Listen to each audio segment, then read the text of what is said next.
நீலகிரி மாவட்டத்தில் தற்போது கோடை சீசன் துவங்கியுள்ள நிலையில் உதகைக்கு ஏராளமான சுற்றுலா பயணிகள் வந்து செல்கின்றனர். உதகை தாவரவியல் பூங்கா சாலையில் சுற்றுலா பயணிகள் கூட்டம் அதிகமாக காணப்படுகிறது. இந்நிலையில் சேரிங் கிராஸ் பகுதியில் இருந்து அரசு தாவரவியல் பூங்கா செல்லும் சாலையில் சுமார் 100க்கும் மேற்பட்ட சாலையோர வியாபாரிகள் நடைபாதையில் கடைகள் வைத்து வியாபாரம் செய்து வந்த நிலையில் சாலையோர வியாபாரிகள் நலன் கருதி நகராட்சி மூலம் நிரந்தர கடைகள் கட்டித்தரப்பட்டு தற்போது பயன்பாட்டில் உள்ளது.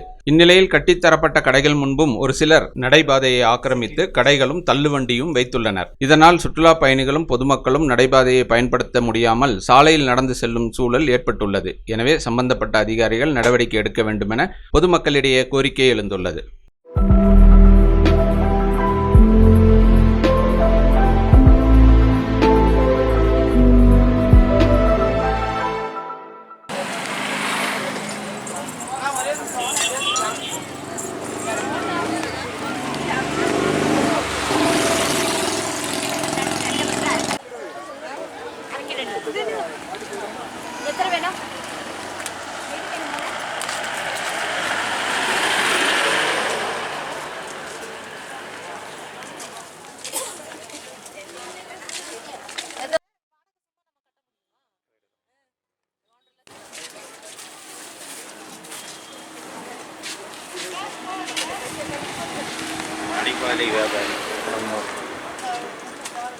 ஏன்பா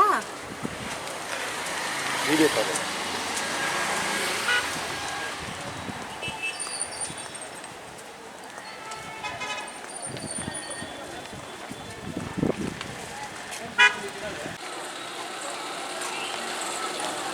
ராகம் டிவி யூடியூப் பக்கத்தை சப்ஸ்கிரைப் செய்யுங்கள்.